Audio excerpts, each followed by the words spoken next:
আবার এইভাবে ঘাস খাওয়াবে। এখন আর দেরি করা যায় না, বাঘ ভাল্লুক বেরিয়ে গেছে। সকল ছেলেরা মায়ের কোলে উঠে, কেউ বাবার কোলে উঠে, দুই গালে চুমাইয়া চুমাইয়া বেড়া বকরি নইয়া বাড়িতে যায়। সবাই বাড়িতে চলে যায়, শুধুমাত্র দাঁড়িয়ে আছে আমার আপনার নবী। মুখের দিকে তাকায়, বাবার কোলে উঠেছো, বাবার কোলে উঠেছো। সবাই বাবার কোলে উঠে বাড়িতে যায়। সন্ধ্যা হয়, আমার নবীরে কেউ কোলে নেয় না।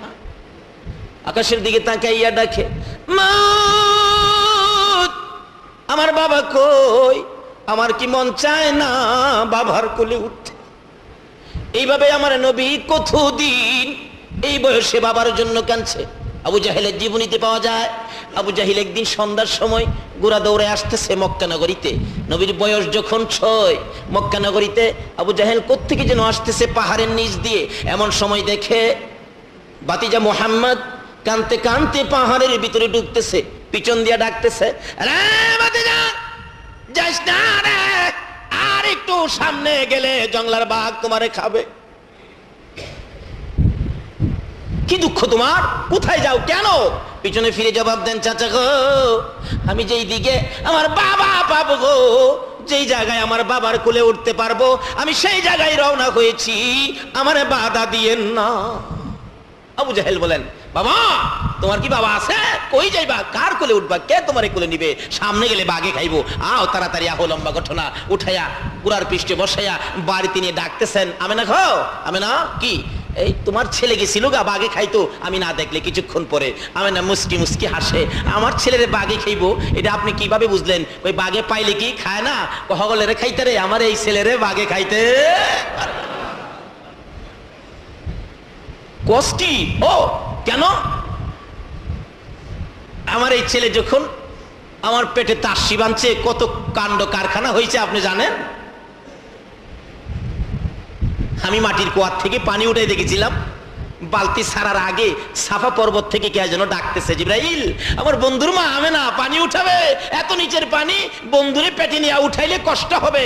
এই জিবরাইল বন্ধুর মা আমেনার বালতি নিচে ফালাইবার আগে নিচের পানিগুলি ধাক্কাইয়া উপরে উঠাইয়া দে। বহুত কাণ্ড কারখানা হয়েছে। আপনি কি জানেন? আমার এই পোলারে জংলার বাগে আজকে সেই নবীর উম্মতেরে বুসে মারি মিয়া। আসুন রবিউল আউয়াল চাঁদে সেই নবীর উম্মত হয়ে যায়, যে নবীর উম্মত 313 জন ময়দানে নামলে 1000-এর বেশি দুলিশাত হয়ে যায়। আমরা সেই নবীর উম্মত। তারা কোন মন্ত্র নিয়ে মাঠে নামছিলেন আর আমরা কোন মন্ত্র নিয়ে মাঠে নামছি? আজকে আমাদের কোন দিকে, আমাদের অ্যাক্সিডেন্টের কারণটা কি, দিক কোনটায় চলে গেলাম, এটা বোঝার জন্য একটু আলোচনা করতেছি। আসুন সামনে বাড়ি। আমাদের ভাগ্য ভালো, আপনাদের ভাগ্য ভালো, এই রবিউল আউয়াল চাঁদে এটুকুন সময় দেওয়ার জন্য যারা আল্লাহর ঘরে বসে আছেন। এই রবিউল আউয়াল চাঁদে, পবিত্র ঈদে মিলাদুন নবীর চাঁদে আল্লাহ যে আমাদেরকে কবুল করেছেন, সকলে বলুন আমিন। আসুন আগে বাড়ি। আমার নবীকে কোলে নিয়ে বলতেছেন, না আমার এই ছেলেকে তো জংলার বাগে খাবে না। নবীজি বলেন, চাচা চাচা আজকে কেমনে কেমনে একটু আদর করলেন, জীবনও নবীর আদর করে না। কারণ আমাদের দেশে তো অভ্যাস, এতিম পাইলে আরো কিভাবে কষ্ট দিব এই তালে খালি ঘুরে, আদরের তালে নাই। যাই হোক, এদিকে আমার আলোচনা না। আসুন যাই নবীজির কালটা, ছোট কাল থেকে আস্তে আস্তে বয়স যখন 6-এ পৌঁছলো, 6-এ যখন পৌঁছলো, একদিন খেলার মাঠে এই অবস্থার মধ্যে খুব কাঁদতেছেন। বন্ধুরা বাবার কোলে উঠে, কিন্তু আমি তো উঠতে পারলাম না। মায়ের কাছে গিয়ে বলতেছেন, মা মা কি আমার বাবা কই? মা দুইটা চোখের পানি ছাড়ছে। আমি না, বাবা মোহাম্মদ তোমার তো বাবা নাই, যদি বাবা ডাকতে মন চায় আমারই বাবা ডাইকো, মা ডাকতে মন চায় আমারই মা ডাইকো। এই বলে শিশু নবী কান্দে, আমেনাও কান্দে। দুইজনের কান্দার আওয়াজ শুনে চলে আসেন দাদা আব্দুল মুত্তালিব। আমেনা কেন রে এইভাবে সন্তান বুকে লইয়া কান্দ? শ্বশুর আব্বা গো, আপনি একটু সান্ত্বনা দেন, একটু আদর করে দেন, যেহেতু আপনি খুব আদর করতেন। কি আদর করব? মুহাম্মদ বাবার জন্য কান্দে। অনের পোলাপান কান্দেনি বাবার লেখা। বাবা একটু বিরক্ত করলে কইরা মইরা যাইতে রাখা না। আমার নবী ছোট কাল থেকে কি শিক্ষা দেয়? ও নবীর উম্মতেরা, বাবা কই গো, বাবার জন্য কান্দে। আব্দুল মুত্তালিব বলেন, বৌমা এতই যখন কান্দে আমিও তো সইতে পারি না, একটা কাজ করো। কি কাজ করব? তোমার সাথে আরো কিছু লোক দিয়ে দেই, যাও একটু মদিনায় আমার পোলা আব্দুল্লাহকে যেই জায়গাটার মধ্যে দাফন করা হয়েছে আমার নাতি মুহাম্মদকে ওই কবরটা জিয়ারত করে নিয়ে আসো। কবরটা দেখলেও কলিজার মধ্যে কিছু শান্তি লাগতে পারে, যাও বাবার কবরটা দেখাইয়া নিয়ে আসো। নবীজি ছোট কাল, এখন তো পোলাপান কবরে যায় না কেন? ফতোয়া দিয়া থুয়ে দেয়, কবর শিরিক, কবর যাউন বেদাত, ভাইসাব এরকম কথা মানবেন না। ওই নবীর আদর্শের দিকে যান। ছোট কাল থেকে নবী আমাদের কি শিক্ষা দিয়ে গেলেন? নবীজি রওনা হবেন বাবার কবর জিয়ারতে। বলুন কার কবর জিয়ারতে? 100 বার যাবেন, 1 কোটি বার যাবেন বাবার কবরে, মায়ের কবরে, এমনকি স্ত্রীর কবরেও যাবেন। স্ত্রীর কবরে নবীজি স্ত্রীর কবরেও গেছে। এখন তো বাঙালি চালাক, একটা মইরা গেছে কি এর কবরে যাইতো, একটা মরলে তো আরেকটা পাইবো, এটার কথা। এরকম যেন না হয়, নবীর আদর্শে যেন আদর্শিত হতে পারি। আসুন আগে বাড়ি। এবার দয়ার নবী, মায়ার নবী, শিশু নবী মায়ের গলায় ধরে কান্দে 5 জনের কাফেলা করে দিলেন। উম্মে আইমানকে সঙ্গী দিয়ে, আব্দুল মুত্তালিবের একান্ত দাসী উম্মে আইমানকে সঙ্গী দিয়ে 5 জনের কাফেলা করে দিয়ে দিলেন, যাও তোমরা মদিনায় যাইয়া আমার এই আদরের নাতিকে তার বাবার কবরটা দেখায় দিয়া জিয়ারত করে আনো। যাইতে যাইতে বহুদিনের রাস্তা, অনেক দূরের রাস্তা, মদিনায় পৌঁছলেন, হাঁটার রাস্তা, হাঁটা ছাড়া উপায় নাই। যাইয়া মা আমেনা বলেন, আমি আমার শিশু সন্তানকে নিয়ে আব্দুল্লাহর কবরের পাশে দাঁড়াইয়া খুব কাঁদতেছি। আর শিশু নবী জিগায়, মা মা এখানে এইভাবে কেন কান্দো?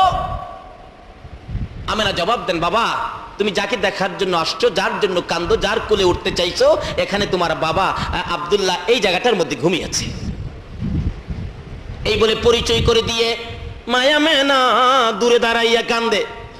আমার নবী একবার বাবার মাথার পাশে বসে বসে ডাকে, আব্বা গো জীবনে একদিন তোমার কোলে উঠলাম না, এত নিষ্ঠুর কেমনে হইলা গো, উঠো না আমার কোলে লও না। ডান দিকে বসে কান্দে, জবাব নাই। বাম দিকে বসে কান্দে। কিতাব বলেন আব্দুল্লাহ ওই সময় মাটির ভিতর থেকে ডাকে, বাবু কবরের মাটি সরাইয়া দে রে, আমি তোমার বন্ধু মুহাম্মদকে একবার কোলে লইয়া 2টা গালে 2টা চুমু দিয়ে আদর করে দে।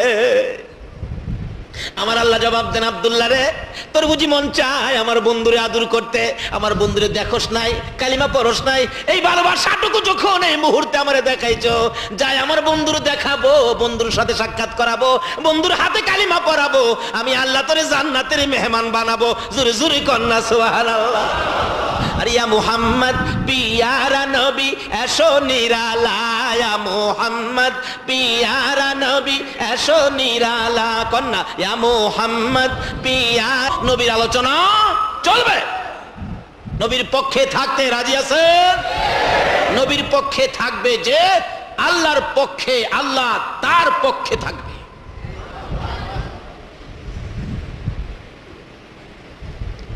আসুন নবীজি কি শিক্ষা দেয় এই বয়সে, এই কালে। খুব কাঁদতেছে, কাঁদতে কাঁদতে অস্থির। বাবা আর কোলে নেয় না। মা আমেনা বলেন, বাবা মুহাম্মদ বুঝেছি তোমার বাবা কোলে নিবে না, আয় আমি মায়ের কোলে আয়। তাই না কোলে নিলে নবী আমার মাথাটুকু মায়ের কাঁধের উপর ফালাইয়া পিছনের কাপড় নবী বিছায়। আমেনা বলেন, বাবা মুহাম্মদ আর কাঁদলে লাভ হবে না। লম্বা ঘটনা, কিছুদিন বেড়াইলেন নানার বাড়িতে, আবার রওনা হবেন মক্কার দিকে রওনা হবেন। আধা রাস্তায় যাওয়ার পর আবওয়া নামক স্থানে মা আমেনা ডাকেন, উম্মে আইমান রে কেন জানি আমার শরীর ভালো লাগতেছে না, তাবু টানাও। তাবুর ভিতরে শুয়ে একটু ক্লান্ত শরীর রেস্টে আছেন। মা আমেনা বলেন, আমার শরীর কেন জানি গরম হয়ে আসতেছে, মাথায় পানি দিব। একটু পানি দিলে আমেনা কান্দে, পানির অভাব, এত পানি যদি খরচ করে ফেলো, আমার বাবার পানির যদি প্রয়োজন হয় পানি কোত্থেকে পাবে? উম্মে আইমান রে না আর পানি খরচ করিস না। আমার নবী মাতার কাছে বসে বসে মার দিকে তাকিয়ে আছে। মা গো বাবার ব্যথায় কলিজা মানে না, তোমার অবস্থা জানি কি হইয়া যায়। সঙ্গে সঙ্গে আমার নবীকে টাইনা টাইনা বুকে লাগাইয়া দুই গালে চুমাইয়া চুমাইয়া ডাকতেছে, বাবা মুহাম্মদ রে, আমার মন বলে আমি বাঁচবো না। শিশু নবী মায়ের বুকের উপর পরে পরে কাঁদতেছেন, মাগো বাবার ব্যথা লইয়া মক্কায় রওনা হয়েছি। রাস্তার মধ্যে মা তুমি যা বলতেছো আমি তো কলিজা মানাইতে পারি না। কিছুক্ষণ পর লম্বা ঘটনা, মা আঞ্জায় ধরে দুইটা গালে দুইটা চুমু দিয়ে চোখের পানি ছেড়ে ছেড়ে ডাকতেছেন, উম্মে আইমান রে, আমি যদি না থাকি আমার বাবা মুহাম্মদ রে আদর করিস। এই বলে বাবারে বুকে লইয়া দুইটা চোখ বন্ধ হয়ে বিদায় হয়ে গেছে। আমার নবী মরা মায়ের বুকের উপর পরে পরে কান্দে, বাবা খুঁজতে যাইয়া মা হারাইলাম, কে আমার আদর করবে? আমার আল্লাহ বলেন, দুনিয়ার মানুষের কাছে তোমার এই অভাব তুলে ধরবো, এই অভাবের অভাবী হলে তোমাকে দুনিয়ার যে কেউ ভালোবাসবে গো বন্ধু, আমি আল্লাহ তারে ভালোবাসবো। বন্ধু, শুধু এটাই নয়, তুমি যে বাবার কবরের পাশে কাঁদছো, মায়ের মৃত্যুতে কাঁদছো, এটা সমস্ত পৃথিবীর মানুষের কাছে পৌঁছে দিব। এই বয়সে 6 বছর বয়সে বাবার কবরে কাঁদছো, চোখের পানি ছাড়ছো, মায়ের জন্য কাঁদছো। এইভাবে যদি তোমার কোনো উম্মতেরা বাবার কবরের পাশে মায়ের কবরের পাশে যাইয়া কান্দে, এই চোখের পানিগুলো নাকের আগা ফাঁস করার আগে আগে কথা দিলাম, তোমার চোখের পানির সাথে মিলাইয়া তাদের মা বাবার কবর আযাব আমি বন্ধ করে দিব। নবী ছোট কালে আমাদেরকে কি দিয়ে গেলেন, এগুলি আল্লাহর কাছে পছন্দের। এটা যদি আমরা করি আমরাও একই চিমের বরকত পাবো। কি বলেন? মা কবরে থাকলে মার কবর থেকে আযাব দূর করার আন্দোলন করা আমাদের দরকার আছে কিনা? এটা কি দিয়া করবেন? রাস্তাঘাটে মিছিল করে না, এটা করতে হবে নামাজ পড়ে দুইটা হাত বাড়ায় কাঁদবেন, মাবুদ গো আমার মারে মাফ করে দাও। মা একই চিমের দোয়া আমাদের কাছে পাবে কিনা বলুন তো? কেন? মা একালে আমাদের জন্য কষ্ট করে নাই? ছোটকালে দেখেন একসাথে যখন সংসার ছিল, গ্রামের বাড়িতে থাকতেন তো একসাথে সংসার, চাচা একসাথে, এমন সময় বিয়ে শাদী করেছে অনেকেই, 5-7 জন ঘরের মধ্যে মহিলাই খালি দেখবেন। আমরা খালি প্রথম অবস্থায়, মার প্রথম সন্তান তো, মা কোলে নিয়ে খাইতে বসছিল ছোটকালে, একান্নভুক্ত সংসার, মা দেখছেন খাইতে বসছে, এমন সময় মার কোলে থেকে 50 গ্রাম পায়খানা করে দিছিলাম। করেন নাই মার কোলে পায়খানা? এখানে কেউ বলতে পারবেন যে আমি মার কোলে পায়খানা করি নাই? দেখলেন পায়খানার, যেই খালি পায়খানার গন্ধ ছুটছে, চাচি দেখবেন নাকে কাপড় দিয়ে লাইছে, খাওয়া যাবে না, পায়খানার গন্ধ, প্লেট লইয়া এখন তো উইটে গেছে গা। খালাম্মা কই আমি আর কি লেগে আইছিলাম বেড়াইতে, পায়খানার গন্ধ খাইবার লেগে বেরিয়ে গেছে গা। ফুফু আম্মা কই মাইরা লাইছে রে, দাদি কয় সবাই নাকে কাপড় দিয়া ঘর থেকে বাহির হলো, কিন্তু একজন মহিলা নিজের কাপড়টা দিয়া পায়খানাটারে বইলা ফেলাইছে, এক সাইডে রাইখা বাবারে বুকে লইয়া ভাত খাইতেছে, একবারও নাকে কাপড় দিল না। বলুন তো এই মহিলাটাকে? ছোট কালেই মা বাবা কি জিনিস আমার নবী শিক্ষা দিতেছে। আজকে এ নবীর আদর্শ নাই, এ নবীর তরিকা নাই, এ নবীর প্রেম নাই, এই জন্য বিশ্ববাজারে আজকে মুসলমানদের অধঃপতন। কি সুন্দর লাইন আমাদের নবী দিয়ে গেলেন, আমার আল্লাহ দিলেন। কোরআন শরীফ থেকে যা তেলাওয়াত করেছি এটা আমার আল্লাহর দেওয়া লাইন, হাদিস শরীফ থেকে যা তেলাওয়াত করেছি এটা আমার নবীর দেওয়া লাইন। এই দুইটা লাইন ঠিক থাকলে আপনি তো অ্যাক্সিডেন্টে পড়বেন না, তো কোনো দিন না। দেখবেন বাই রোডের যে বিশ্ব রোডগুলো আমরা গাড়ি দিয়ে চলাফেরা করি, বলুন তো বিশ্ব রোডের মধ্যে কোনো কোনো জায়গায় আছে 2টা ভাগ করে দিছে, আছে কিনা?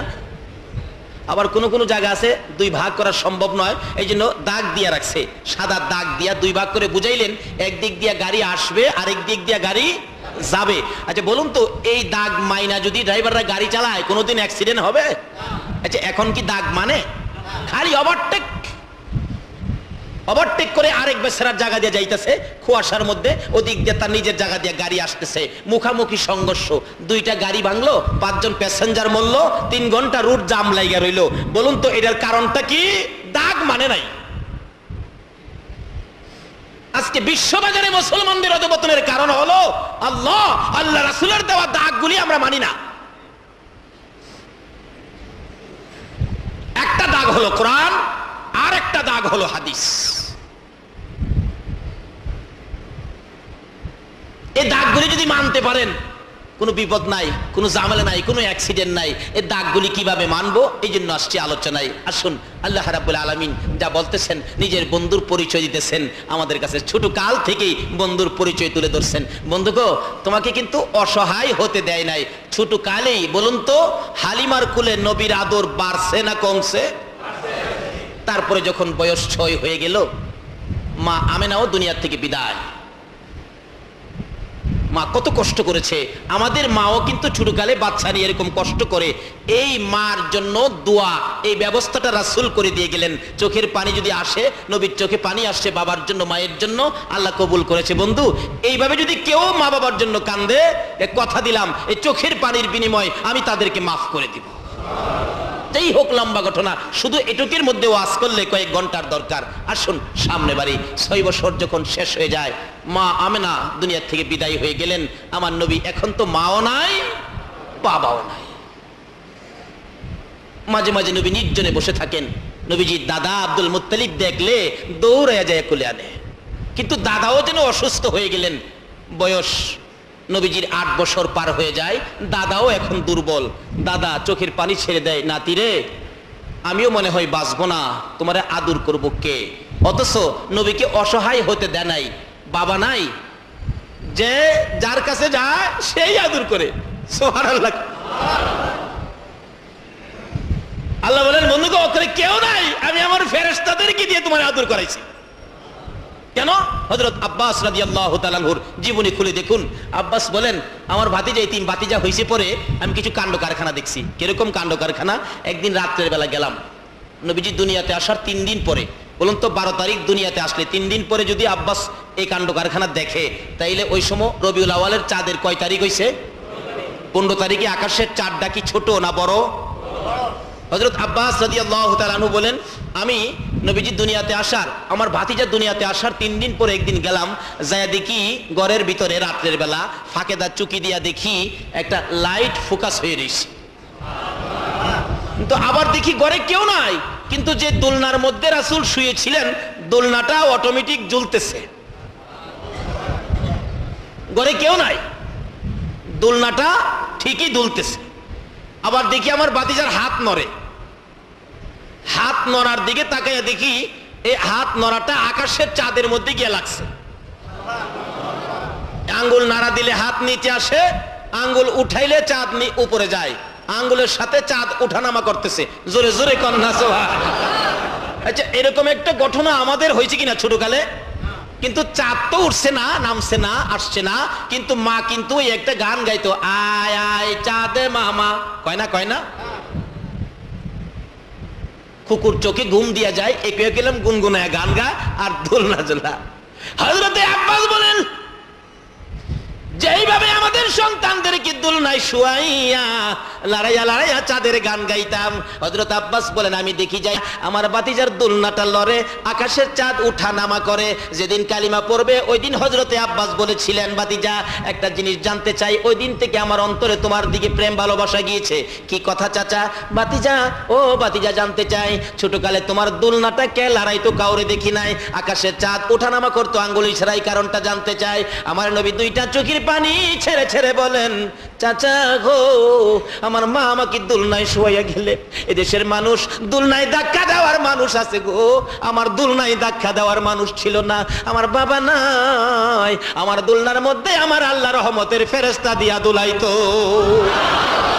এদেশের ছোট্ট ছোট্ট ছেলেরা মেয়েরা ছোটকালে যখন বিছানায় শুইয়া কিছু খেলতে চাই, দেখতে চায়, মা বাবা দেখবেন ফুল কিনে বিছানার উপরে চোখের সামনে তুলে ধরে, ধরে কিনা কান, চোখের সামনে ফুল টানাইয়া রাখে, বাচ্চাগুলো 2 হাতে নাড়াচাড়া করে, চাচা একটা ফুল কিনে দেওয়ার আমার কেউ নাই, সেই জন্যই আমার আল্লাহ আকাশের চাঁদ আমার জন্য ফুল বানাইছে। ছেড়ে দে নৌকা মাঝি যাব মদিনায়, কন্যা ছেড়ে দে নৌকা মাঝি, দিনে রাইতে কান্দে নবী উম্মতের মায়ায়, দিনে রাইতে কান্দে নবী উম্মতের মায়ায়, ছেড়ে দে নৌকা মাঝি যাব মদিনায়, ছেড়ে দে নৌকা মাঝি।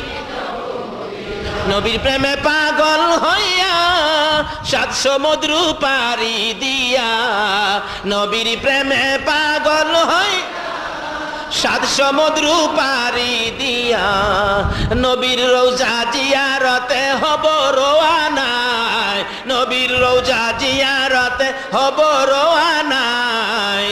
ছেড়ে দে নৌকা মাঝি যাব মদিনায়, ছেড়ে দে নৌকা মাঝি।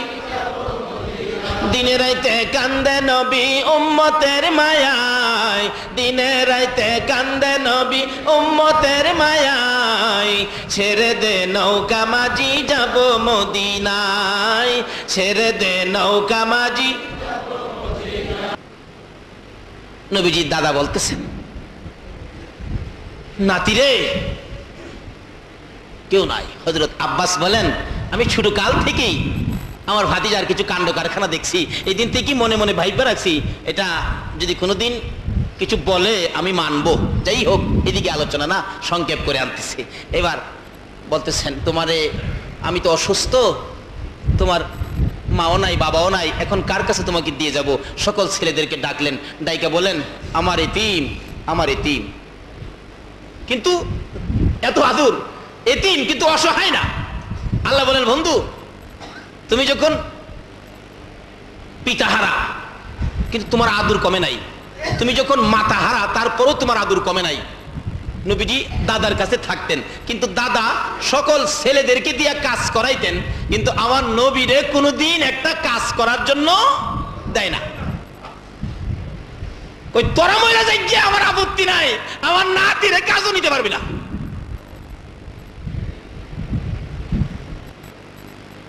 আল্লাহ কয়, বন্ধু গো কি খবর? কই না, আদর আছে। এই নবীর উম্মত হইতালে আল্লাহর কাছে আপনাদেরও আদর আছে, ছাড়ে না। কোনো কাজ আমার নাতির দিতে পারবি না। যেই হোক, এবার নবীজির দাদাও দুনিয়ার থেকে বিদায় মুহূর্ত সকল ছেলেদেরকে ডাকলেন, আসো এদিকে আসো। আবার কেন ডাকছেন? চোখের পানি ছাড়তেছে, বুড়া মানুষ, আমার এই নাতিরে তোরা কে নিবে? আমি তো দুনিয়ায় থাকবো না, চলে যাব, তোরা কে নিবে? আমির হামজা গিয়া কয়, আব্বা আমারে দেন, আমি নিব। কতক্ষণ চায় থেকে কয়, না রে, তুই আমার এই নাতির আদর করার মতো মন মানসিকতা তোর নাই। বাবা কন কি? হা পারতি না। আবুল আহাব আইছে, আব্দুল মুত্তালিব কয়, পারতি না। এমনি যে আই হেরেই কো পারতি না, সব বিদায়। হগলের শেষে নবীজির আপন চাচা আবু তালিব, নবীজির বাবার বড়, এক মার পেটের ছিলেন 4 ভাই। এর মধ্যে খাজা আব্দুল্লাহর বড় ছিলেন আবু তালিব। আবু তালিব আইসা কয়, আব্বা হগলের তো বিদায় করে দিলেন, আমার জানি ভাগ্যে কি আছে জানি না, আমার কি ভাগ্যে নসিব হবে আপনার নাতিরে লালন পালনের দায়িত্ব নিতে? আব্দুল মুত্তালিব 2টা চোখের পানি জর জর করে ছেড়ে দিয়ে বলেন, বাবা আবু তালিব রে, আয়, অপেক্ষায় ছিলাম কোন সময় তুই হাত বাড়াবি, আমার আদরের নাতি তোর হাতে উঠাইয়া দিব। আব্দুল মুত্তালিব 2টা চোখের পানি ছেড়ে ছেড়ে শিশু নবীকে তুলে দিলেন আবু তালিবের কাছে। আবু তালিব নিয়ে ঘরে ঢুকলেন। অভাবী সংসার চলতেছে বেশ কিছুদিন, কিন্তু অভাবে যখন চাপ মারছে, অনেক সময় অনেকটা মাস অভাব বেশি হয়। যেমন আমাদের দেশে কথা আছে, চৈত্র মাসে বলে অভাব। আসলে অভাব চৈত্র মাসে না, অভাবটা বেশি হয় বৈশাখ মাসে। কি কর, চৈত্র মাসে কিন্তু ঝড় তুফান থাকে না, বৈশাখ মাসে এমনিই তো দাওয়া কাঠি ঠিক মতো উঠে নাই, আবার দেখবেন তুফানে ঘর ভেঙে গেলাইছে, গাছ ফালাই দিছে, পাও ভেঙে গেলাইছে, মানুষ মারা গেছে তুফানে। শুনেন নাই? পত্রিকায় দেখেন নাই? আচ্ছা, এগুলি কি চৈত্র মাসে বেশি হয় না বৈশাখ মাসে বেশি হয়? আসলে সমস্যাটা বৈশাখ মাসেই বেশি। যাই হোক, এমন একটা চাপ মারছে আবু তালিবের সংসারে। আবু তালিব একটা মহল্লাবাসী নিয়ে পরামর্শ করতেছেন, দেখো ভাবছিলাম যে আর ব্যবসা বাণিজ্যে যাব না, অবস্থা খারাপ দেখা যায়, আর একটা সফর ব্যবসা বাণিজ্যের উদ্দেশ্যে আমাকে দিতে হবে। কে তোমরা যাইবা? লাও একটা সফর দিয়াই, বুড়াকালে একটা সফর দিয়াই, বুড়াকালে। পরামর্শ করতেছে, কিন্তু এরপরেও কিন্তু সাবধান, আমার বাতিরা যেন না জানে। আল্লাহ কয় বন্ধু গো তোমার কষ্ট হইতে দিবে না। বাতিজা যেন না জানে, বাতিজা যদি জানে যে বুড়া বয়সে চাচা অভাবে সংসার দেখে করতে বেরিয়েছে, আমার বাতিজা কষ্ট পাবে, বাতিজা যাতে না জানে। সাবধান। চুপচাপ কাফেলা তৈয়ার হয়ে গেছে। বলুন তো নবীজি কি জানতে বাহি আছে? আরো যদি কোন বাহি আছে? আপনারা তো শহরে থাকেন মিয়া, গ্রাম এলাকাতে দেখবেন পোলাপান বাবার পাগল থাকে, চাচার পাগল থাকে। অনেক সময় দেখেন বাবা ঢাকা আইব তো গ্রাম থেকে খালি কইতেছে আব্বা আমি যাবো ঢাকা, আমি যাবো ঢাকা। অনেক কিছু বুঝাইলেন মানে না, 10টা টাকা দিলেন মানে না, 20টা টাকা দিলেন মানে না, যামু। অবশ্যই 50 টাকা দিয়া কয় বাবা তোমার যাওয়ার কাম নাই, আবার যাই বলা তোমারে নিমু। ছেলেটা চুপ করে ঘরে গেছে গা। ঘরে গেছে পরে বাবা তো মনে করছে হ্যাঁ বুঝাই লাইছে, যায় যেই খালি রিক্সা ধরছে, বাস স্ট্যান্ডে যাবো, ট্রেনের স্টেশনে যাব, রিক্সার মাঝে উঠতে খালি রিক্সার টান দিছে, হ্যাঁ জামাটা কান্দে ফালাইয়া গিয়া রিক্সার বডি দইরা বইরিছে। এরকম পাগল আছে না পোলাপানের মধ্যে? ঢাকাই ধরেন না, অফিসে যাইবো, পোলাটা সবসময় বাবার পাগল, মার কাছে যায় না, এরকম পোলা আছে না? মা কই কিরে পেটে রাখলাম আমি, না তোর বাবার পেটে হইছস? পোলা দেখতেন কয় হা বাবার পেটে হইছি। অফিসে যাওয়ার সময় পোলারে বুঝাইতে পারেই না, অনেক কিছু দিয়া বুঝাই থুইছে। পোলা কয় এমনি বুঝাইছো? আমি এমনি ঠিক আছি।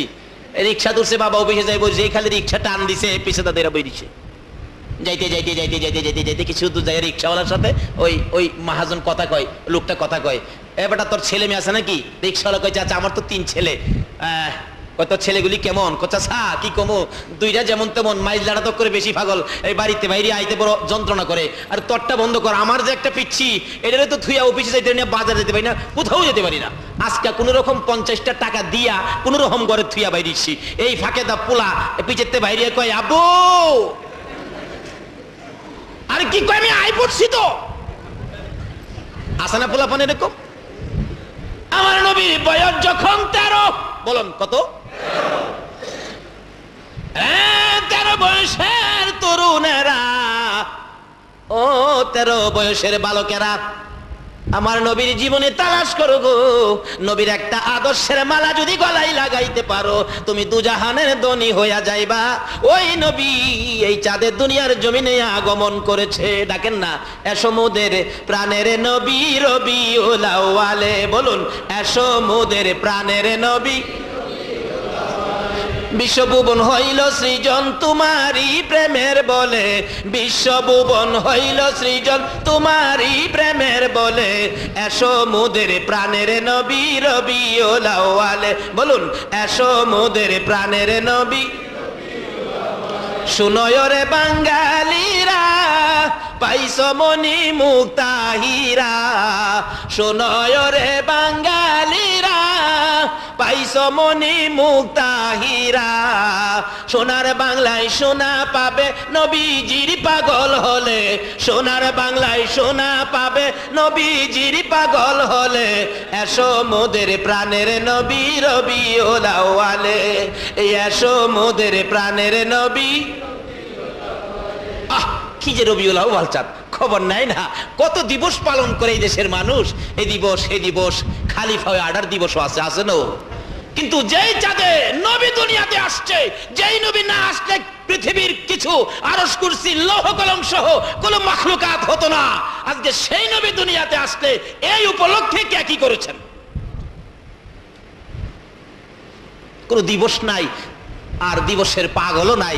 যদিও কিছু হয় কেউ করে, আবার কেউ টিটকারি করে, অথচ এই দিবস কি বলেন খিলাফ। নবী দুনিয়াতে আসছে, খবর পায়া আবু লাহাব বান্দি গিয়া কই চাচা একটা পূর্ণিমার চাঁদ দুনিয়াতে আসছে। কও কি কোথায়?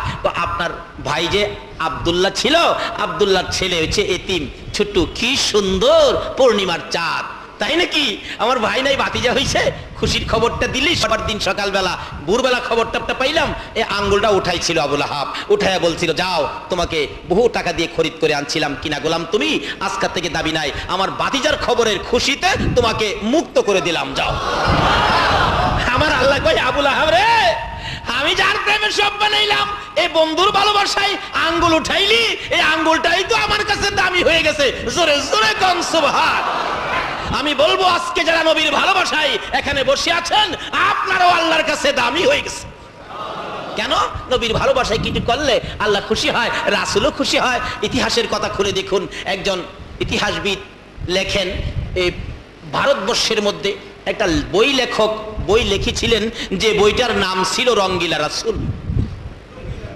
নাউজুবিল্লাহ কোন না? আমার নবীকে কলঙ্ক করে বই লিখেছে এক যুবক, আপনাদের মতো নবীর আশেক ছিলেন।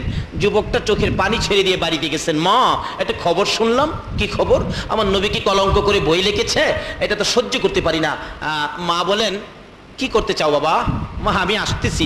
গোসল করলেন, পায়জামা পাঞ্জাবি পরে পাঞ্জাবির নিচে একটা ছুরি ঢুকাইলেন, যাইয়া মার পায়ে সালাম করতেছেন, মা আমার বিদায় দাও, যদি ভাগ্য ভালো হয় দেখা হতে পারে, না হইলে দেখা নাও হতে পারে, বিদায় দাও। মার পায়ে সালাম করে বিদায় হলেন। নবীর দুশ্মন দুনিয়ার থেকে বিদায় করবেন। যে ডাকতেছে, রঙ্গিলা রাসূল লেখকের বাড়ি কোনটা? বললেন তো সামনের বাড়িটা। বাড়িতে আছেন লেখক সাহেব? হ্যাঁ বাড়িতে। এদিকে আসেন। আপনি কি আমার নবীকে কলঙ্ক করে বই লিখেছেন? তুমি কি বলতে চাও? এদিকে আসেন না। চেহারাটা যেন আগুনের মতো লাল হয়ে গেছে। এদিকে আসেন। যে নবীর উসিলায় কুল কায়নাত, সেই নবীকে কলঙ্ক করে দুনিয়ার আলু বাতাস খাবেন। কাছে আসেন। কি বলতে চাও? মেজাজ গরম করে এই কি বলতে চাও? কাছে আসার সাথে সাথে ছুরিটা বাহির করে কলিজাটার মধ্যে লাগাই দিস। দুনিয়ার থেকে বিদায়। লোকেরা বলেন, যুবক সরে যাও এখান থেকে, পুলিশ আসবে, ব্রিটিশের আইন ধরে নিয়ে যাবে। নিয়ে যাক, বিশ্বের বাজারে প্রমাণ করতে চায় আমি একটা যুবক। এমন মা আমাকে পেটে নিয়েছে যে মায়ের সন্তান নবীর দুশ্মন বিদায় করেছে। আজকে কোন মা এই মসজিদের সন্তানগুলো পেটে রাখছো? এর মধ্যে থেকে যদি কোনো মা কবরে থাকে, এই মাহফিলের বরকতে তাকে মাফ করে দেওয়া হয়েছে। ডাকতেছে, সরে যাও। না, সরবো না। পুলিশ আইসা ধরে নিয়ে গেলেন। বিচার হবে, অনেক লম্বা ঘটনা। বিচার হবে, বিচারের রায় হলো আগামীকাল 12টায় 1 মিনিটে তোমাকে ফাঁসি দেওয়া হবে। ঠিক আছে, কিছু কথা আছে? জি বিচারপতি, কথা কি? একটা কথা, যে মা আমার মতো সন্তান পেটে রাখছে, নবীর আশেক পাগল আমি, এই মার কাছে একটা রাত্র থাকতে চাই, মার আদুরে। যাও, পুলিশ পাহারায় মার আদুরে থাকবে। মা, মা কি বাবা, আমার তো ফাঁসির রায় হয়ে গেছে। মা চোখের পানি ছেড়ে দিছে। বাবা তোমার ফাঁসি? কালকের থেকে আমারে মা বলে আর ডাকতে পারবি না। না, ছেলেটা বুঝায়, মা কাঁদবেন না, আপনি হাসরের দিন তো গৌরব করতে পারবেন, আমার পেটের সন্তান নবীর দুশ্মন বিদায় করেছে। আজকে 12 দিন ব্যাপী রবিউল আউয়ালে এই যে মিলাদুন নবীর মাহফিলের আয়োজনের কে সদস্যগুলো কারা? আপা হাসরের দিন গৌরব করতে পারবে, আমার ছেলেরা 12 দিন ব্যাপী নবীর স্মরণে মাহফিল করেছে। মা কাঁদবা না? আচ্ছা বাবা আসো, বিছানা করেছি, একটা রাত ঘুমাবি, আর আমি তোমাকে মন ভরে দেখবো। মায়ের পাশে ঘুমিয়ে আছে, ঘুমাবে, বিছানায় ডাক দিবে, ঘুমাবে, আর মা দেখবে। ঘুমাও না বাবা, ডাইকা দাঁড়, আসো কাছে আসো, বিছানা করেছি সুন্দর করে, তুমি বিছানায় ঘুমাও। ডাকতেছে, ও আব্দুর রশিদ আসো ঘুমাও। দৌড়াই আসছে, মা ডাক দিলে। বলুন কার ডাক দিলে দৌড়ায় আসতে হবে? আরেকটু জোরে কর না। মা চিনছেন নি? যে মার পেটে থাইকা মারে কষ্ট দিছিলাম, ওই মা ডাক দিলে দৌড়ে আসতে হবে। খালি এখানেই না, আল্লাহ আল্লাহ রাসূলের পক্ষ থেকে নির্দেশ আসছে, তোমার মা বাবা বুড়া মানুষ, অসুস্থ, তুমি নামাজে দাঁড়াইছো, মা বাবা যদি তোমাকে ডাক মারে, নামাজ ছাইরা দিয়া মার ডাকে সাড়া দাও। ডাক দিয়েছে মা, আব্দুর রশিদ রে বিছানা করেছি, আয় বিছানার মধ্যে শুয়ে শুয়ে ঘুমাও। আমি মা ঘুমাবো না, সারা রাত তোমার মাথার পাশে বসে বসে আমি জীবনের শেষ দেখা তোমারে দেখব। আয়ো না বাবা, ঘুমাও না। মা ডাক দিলে দৌড়াই আসে, আবার দরজার কিনারে চলে যায়। বাবা আসো ঘুমাও, জীবনে আর কোনোদিন দেখা হবে না, মায়ের সামনে আর কোনোদিন ঘুমাইতে পারবা না, আসো কালকে তোমার ফাঁসি হয়ে যাবে। আবার দৌড়ায় আসছে মায়ের পাশে, আবার চলে যায় গেটে।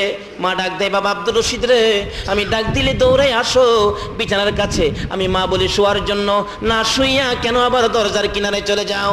আব্দুর রশিদ দুইটা চোখের পানি ছেড়ে ছেড়ে বলেন, মা তুমি ডাক দাও এই বিছানায় শোয়ার জন্য, আমি কেন দৌড়াইয়া দরজার কিনারে চলে যাই? মা গো তাকাইয়া দেখো, দরজার কিনারে দাঁড়াইয়া আমার রাসূল আমারে ডাকতেছে।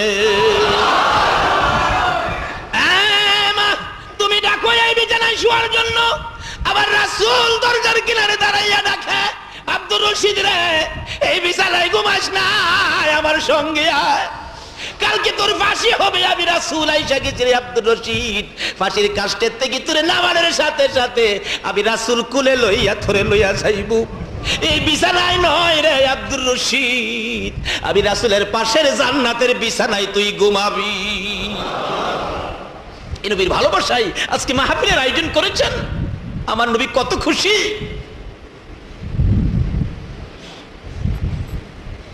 বলতেছিলাম ওই নবীর প্রেম আর ভালোবাসার মালা গলায় লাগান, আমার আল্লাহ খুশি হবে গো, রাসূল খুশি হবে গো। যে নবীর প্রেম আর ভালোবাসায় আমার আল্লাহ এত কিছু করেছেন, এক নবীর জন্য এত কিছু করেছে। আজকে সে নবীর ভালোবাসায় সময় দেওয়ার ভাগ্য কোন মায়ের সন্তানের হয়েছে, কার হয়েছে? আসুন আগে বাড়ি ভাইসাব, আমি শেষ পর্যায়ে যাইতেছি, আপনাদের কষ্ট হইতাছে না তো? তাহলে মহব্বত আর দুরূদ শরীফ পড়ুন। আল্লাহুম্মা সাল্লি আলা সাইয়্যিদ মুহাম্মাদ, আল্লাহুম্মা সাল্লি আলা সাইয়্যিদিনা মুহাম্মাদ, নাবি শাফিয়ানা মাওলানা মুহাম্মাদ, নাবি মাওলানা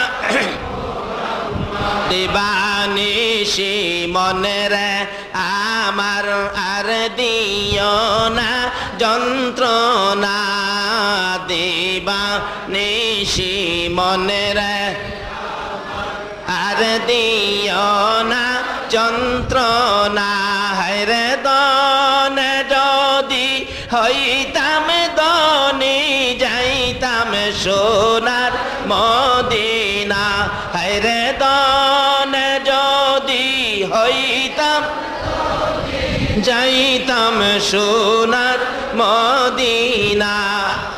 আল্লাহ সাল্লি সাইয়্যিদিনা মুহাম্মাদ, আল্লাহুম্মা সাল্লি সাইয়্যিদিনা মুহাম্মাদ, নাবি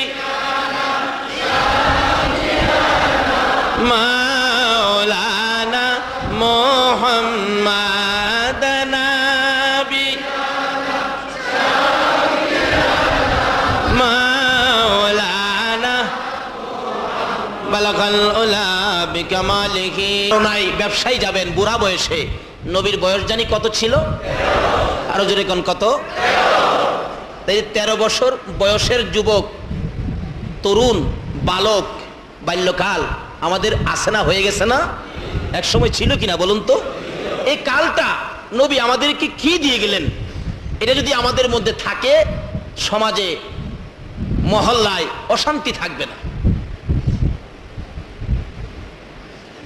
চাচা, চাচা, কি বাবা আপনার যেন বাপসাপ কেমন লাগে? কোথাও যাবেন নাকি? ওই যে বাচ্চা রিক্সার বড়ির দরতাছে কি গান? বাবা তুমি কেমনে টের পাইলা? চাচা আমার বাবা নাই, আপনি আমারে আদর করেন ছেলের মতো, আমিও কিন্তু আপনারে বাবার মর্যাদা দেই। বালক মোহাম্মদ কি বলল চাচাকে? কিসের মর্যাদা দেয়? অন্ত পত্রিকায় পাওয়া যায় চাচার মাথার বাড়িও দেয় মুসলমান। বাতিজার আঘাতে কত চাচা যে বাংলাদেশে মরছে। কিন্তু আমার নবী কি শিক্ষা দিয়ে গেলেন? চাচা আপনি ব্যবসায় যাবেন এই বুড়া বয়সে, কষ্ট হবে না? বাবা কি করব, আমি কষ্ট করতে রাজি, কিন্তু তোমাকে কষ্ট দিতে রাজি না। চাচা যত কথাই কন, আপনার কষ্ট লাঘবের জন্য, কষ্ট কম হওয়ার জন্য আমি আপনার সঙ্গী হব। মুরব্বীদের সাথে যায় কয় পারলাম না তো, বাতিজারে থেকে যাইতে পারলাম না, বাতিজা তো সঙ্গী হয়ে গেল গা। তাওরাত জাবুর ইনজিল কিতাব বলেন আমার নবী সঙ্গী হইয়া ব্যবসার উদ্দেশ্যে মক্কা নগর থেকে যাবেন কাফেলার সঙ্গে হইয়া, এক পাদ্রী তাওরাত জাবুর ইনজিল কিতাবের মধ্যে পেয়েছে 13 বছর বয়সে আখিরি নবী চাচা আবু তালিবের সঙ্গী হইয়া এই পথ দিয়ে ব্যবসার উদ্দেশ্যে যাবে। তাওরাত জাবুর ইনজিল কিতাবে খবর দিছে। তাওরাত জাবুর ইনজিল কিতাব দুনিয়াতে আইছে নবী আসার আগে না পরে? আগে নেই।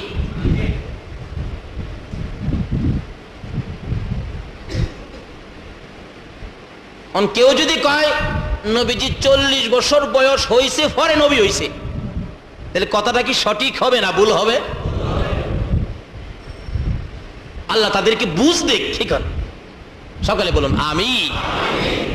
আখিরি নবী 13 বছর বয়সে, তাওরাত জাবুর ইনজিল কিতাবে লেখা আখিরি নবী 13 বছর বয়সে চাচা আবু তালিবের সঙ্গী হইয়া এই কাফেলার সাথে ব্যবসার উদ্দেশ্যে এই পথে আসবেন।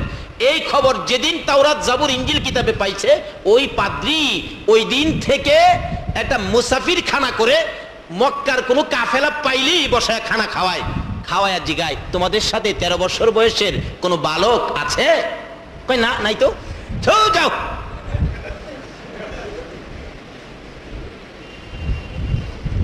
কাফেলা দেখলেই খবর দেয়, নিয়ে আসো মুসাফির খানায় ঢুকাও। ঢুকাইছে, খানা খাওয়াও। খানা খাওয়াইয়া উনি যায়, পাদ্রী যায়, হুজুর মানুষ তো, পিসাব মানুষ, মুরব্বী মানুষ যায়, যে জিগায় তোমরা কি মক্কার কাফেলা? বলে হ্যাঁ। খানা খাইছো? খাইছি। তোমাদের সাথে 13 বছর বয়সের কোনো বালক আছে? না, নাই তো। এই যে খাউন খাওয়াইতেছে, সয় সম্পত্তি শেষ, কিন্তু যার খুঁজে আয়োজন তারে তো আর পায় না। পাদ্রী কি পাগল, আর উম্মত হইয়া পাগল হইলাম। শেষ বয়স, সম্পত্তি শেষ, শেষ মুহূর্ত, ডাকতেছে।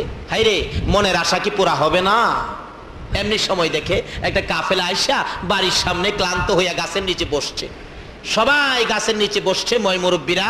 কিন্তু আমার নবীর আদর্শ দেখেন, বালক বয়স, তরুণ বয়স। নবীজি মুরব্বীদের কাছে বসে না কেন? না, মুরব্বীদের সাথে আমি কিভাবে বসবো, আমি তো বালক মানুষ। কিতাবে আসছে নবীজি একটু দূরে যায়া একটা মরা গাছের নিচে বসছে। কোন গাছ? আচ্ছা, গাছ যাতাই হোক আর মরা হোক, মরা গাছ হইলো এই নবীরে চিনে নিও। কথাটা যেমন বুঝাইতে পারলাম না? মরা গাছেও আমরা নবীরে চিনে কিনা? লন্না মদিনায় যায়, মসজিদের নববীতে একটা মরা খেজুরের গাছ কাইটিয়া মিম্বরের পিছনে, নবীজি যেই মিম্বর দাঁড়ায় খুতবা দিতেন, মিম্বরের পিছনে মরা খেজুরের গাছটা কাইটা লাগাইয়া এটার মধ্যে হেলান দিয়া খুতবা পড়তেন। যেদিন মিম্বর পাকা হয়ে গেছে, ওই দিন খেজুরের গাছ উঠাইয়া বাহিরে ফালাইয়া দিছে। নবীজি খুতবা দিবেন, এমন সময় দেখে কান্নার আওয়াজ শোনা যায়, এতিমের মতো কান্না, কে যেন কান্দে। নবীজি তো মায়ার নবী, কান্দা শুনলে নবী বলেন, দেখো তো কান্দে কে? সাহাবীরা বলেন, হুজুর কেউ তো কাঁদে না, এই তালাশ করে দেখো না, আমার কানে কান্দার আওয়াজ আসতেছে।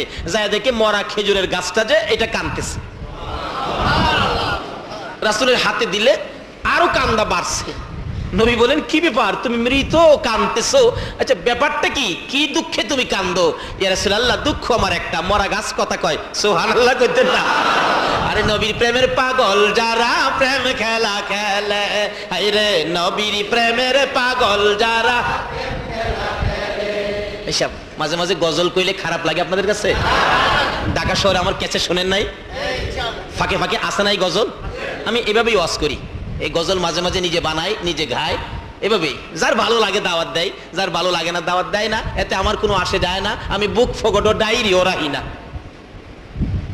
মন চায় নবীর শান মান গাইতে গায়, কার ভালো লাগবে এতে আমার কোনো আসে যায় না। আমার মদিনার কামলিওয়ালা খুশি হইলে, আমার আল্লাহ খুশি হইলেই যথেষ্ট। আপনারা কি সেই মদিনার কামলিওয়ালাকে খুশি করতে চান? আমার আল্লাহকে খুশি করতে চান? কিভাবে করবেন? মরা খেজুরের গাছ কি করে দেখেন না মিয়া, কানতে কানতে অস্থির। নবীজি হাতে নিয়ে ডাকতেছেন, আরে বাবা তুমি তো মৃত, কাঁদো কিভাবে? হুজুর সহ্য হয় না, আমি আপনার পিঠের সাথে লাইগা থাকতাম, কত যে শান্তি। মরা বলে শান্তি পায়।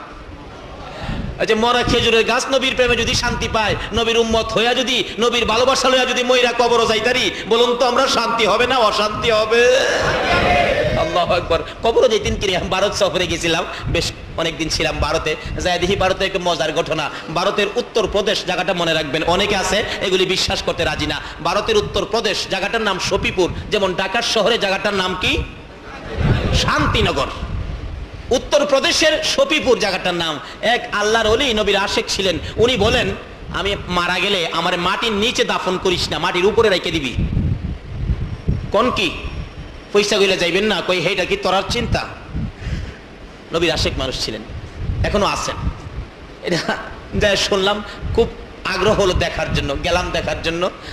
যায়া দিহি এখনো লাশটা উপরে কাফন পরানো, মাথার মুড়ি পায়ের মুড়ি বাঁধা, কাফন পরানো, উপরে দিয়ে একটা চাদর দিয়ে ঘুরে রাখছে।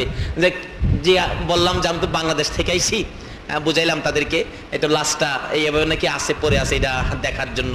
তখন যে মেন খাদেম উনি বাংলাদেশ থেকে আসলাম বলে মেহমান পাইয়া ওনার বাড়িতে নিছে, উনি কিছু খাওয়াইলেন, খাওয়ানোর পরে আরেক খাদেমরে বলছে ওনারে ভালো করে দেখায় দাও, নিয়ে তালা মারা থাকে ঘরটা খুলে দিল, ভিতরে ঢুকলাম, যায় দেখি এখনো লাশটা মাথার মুড়ি পায়ের মুড়ি বাঁধা শুয়ে রইছে। যে গেলাম কতদিন হয়েছে এই অবস্থা, মাটির উপরে পড়ে রইছে। যে খাদেম বলেন 300 বছর হয়েছে লাশ মাটির উপরে। এই নবীর প্রেম আর ভালোবাসায় মরা গাছ কি করতে মিয়া, আমরা তো লন্ডা হিসাব করি। এই নবীর প্রেমে কিছু করতে রাজি আছে? শুধু এই মিলাদুন নবী নয়, প্রত্যেক বাসায় প্রত্যেক ঘরে ঘরে রবিউল আউয়াল চাঁদে একটা করে মিলাদ পড়াবেন। আর কিচ্ছুই খরচ করার মতো ক্ষমতা নাই, এক প্যাকেট বিস্কিট নিয়ে মসজিদের ইমাম সাহেব হুজুরকে দিয়ে মিলাদ পড়াবেন, নবীর স্মরণে বাচ্চাদের কানে কানে পৌঁছে দিবেন। এটা ওই চাঁদ যেই চাঁদের নবী আসছেন, যেই নবী না আসলে পৃথিবীর কিছু হতো না। হযরত আবু বকর সিদ্দিক বলেন রবিউল আউয়াল চাঁদে নবীর স্মরণে, নবীর আগমনের তারিখ, নবীর আগমনের মাসে, নবীর মহব্বতে 1 দিরহাম পরিমাণ টাকা খরচ করে যদি কেউ ঈদে মিলাদুন নবী উদযাপন করে, অর্থাৎ নবীর পয়দাইশের আলোচনা খুশির সহিত আলোচনা শুনে করে, তাহলে তাকে না নিয়ে আমি আবু বকর বেহেশতে পাও দিব না। বলবেন হুজুর আবু বকর যে বেহেশতে যাবে এটার বা নিশ্চয়তা কি? প্রশ্ন আসতে পারে। আবু বকর বেহেশতে যাবে নিশ্চয়তা আছে। আমার নবী একদিন এইভাবে আলোচনা করতেছেন, সাহাবীরা বসে আছে, হাদিস শরীফের ঘটনা। জিবরাইল এসে বলেন ইয়া রাসূলুল্লাহ, আপনার এই সাহাবীদের মধ্যে একজন সাহাবীকে জান্নাতে নেওয়ার জন্য 8টা জান্নাত আন্দোলন করতেছে, হেলা কই হেলা নিব, হেলা কই হেলা নিব, এটা লইয়া ঝগড়া হইতেছে। হুজুর আপনার উম্মতের নিবার লাগিয়া একজনের লাগিয়া 8টা পাগল হইব ইসে। রাসূল কই কও কি, অন্য নবী রাসূলের উম্মতেরা বেহেশতের লাগিয়া পাগল, আর আমার কয়জন কয়জন? নবীজি মুস্কি হাসে, যাবেন রে, আমি নবী না হইলে কিছু হইতো না, আমি সেই নবী, চিন্তা করিস না, আজাই হুজুর একজন তো, আরে আজাই, চিন্তা করিস না। আল্লাহ যেন কবুল করেন, সকলেই দোয়ায় শরীক হন। আল্লাহুম্মা আমিন। রব্বানা যালামনা আনফুসানা ওয়া ইন লাম তাগফির লানা ওয়া তারহামনা লানাকুনান্না মিনাল খাসিরিন। রব্বিরহামহুমা কামা রাব্বায়ানি সাগীরা। রব্বুল আলামিন জান্নাতের বাগানে বসে জান্নাতি মেহমান লইয়া আমি গুনাহগার তোমার শাহী দরবারে হাত বাড়াইছি। মাবুদ, আব্দুল গফুর রহমতুল্লাহ আলাইহির স্মরণে ইসলামী সুন্নি মহাসম্মিলনে আমরা যারা হাত বাড়াইছি, আমাদের তামাম জিন্দিগির গুনাহগুলো ক্ষমা করে দাও। মাবুদ গো, ক্ষমা যদি না করো গো আল্লাহ, এই গুনাহ লইয়া যদি কবরে ঢুকি, গজব কবরের আযাব আমরা কেমনে সইব? সাপ বিচ্ছুর কামড় আমরা সইতে পারবো না। মাবুদ, একটা টাকা ঋণ থাকতে, একটা গুনাহ আমলে থাকতে আমাদেরকে সাদা কাফন পরাইও না। আজকের মাহফিলে যাদেরকে নিয়ে হাত বাড়াইছি, আমি জানি না এই শীতের মধ্যে এত রাত পর্যন্ত যারা বসে আছে, কার মনে জানি কি ব্যথা রে, কি জানি দুঃখ রে, কার মনে জানি দুঃখ বাবা নাই, কার মনে জানি দুঃখ মা নাই, মা নাই। যার মা নাই এই অভাবটা কি দিয়া পুরা হবে রে আল্লাহ? যার বাবা নাই এই অভাব কি দিয়া পুরা হবে রে আল্লাহ? যারা মায়ের অভাবী, বাবার অভাবী, আজকের মাহফিলের উসিলাই, মহরম চাঁদের উসিলাই, ইমাম হুসাইনের কারবালার জমিনের তাজা রক্তের উসিলাই ওই সকল মা বাবার কবরগুলো জান্নাতের বাগান বানাইয়া দাও। মাবুদ গো, মা বাবা যারা দুনিয়াতে আছে হায়াত বাড়িয়ে দাও। মা বাবা কেমন জিনিস বুঝার তৌফিক ছেলে মেয়েদেরকে দান করে দাও। ইয়া আল্লাহ, দাদা দাদি, নানা নানি, শ্বশুর শাশুড়ি, আলিয়া আউলাদ, বংশধর্ময় মুরব্বী, পাড়া প্রতিবেশী, খানদানবাসী, মহব্বতী যারা কবরে, মাহফিলের উসিলাই সকলের কবর জান্নাতের বাগান বানাইয়া দাও।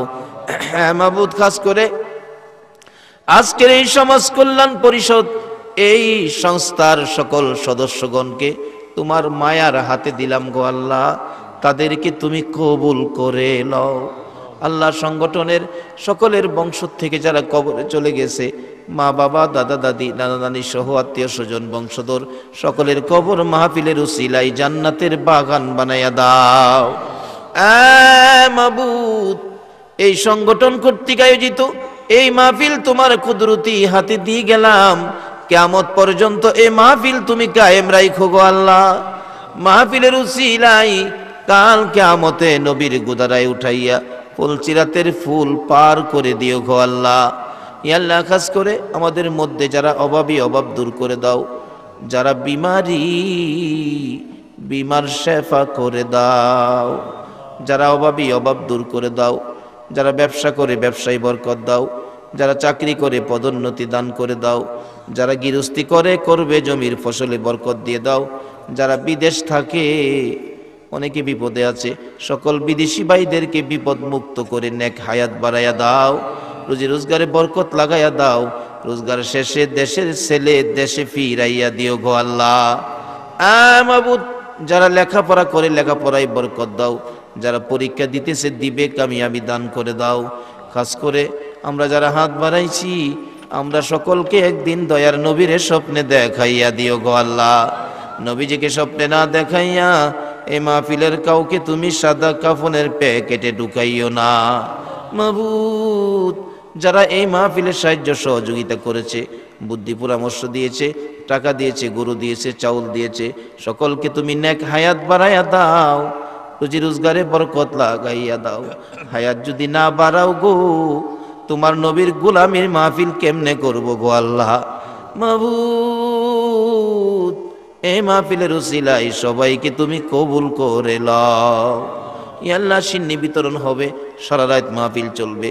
যা আলোচনা হয়েছে, আরো যা আলোচনা হবে, আমাকে সহ সকলকে তুমি আমল করার তৌফিক দাও। ওয়া সাল্লাল্লাহু তাআলা আলা খায়রি খালকিহি মুহাম্মাদিন ওয়া আলা আলিহি ওয়া আসহাবিহি আজমাইন বিহাক্কি লা ইলাহা ইল্লাল্লাহু মুহাম্মাদুর রাসূল।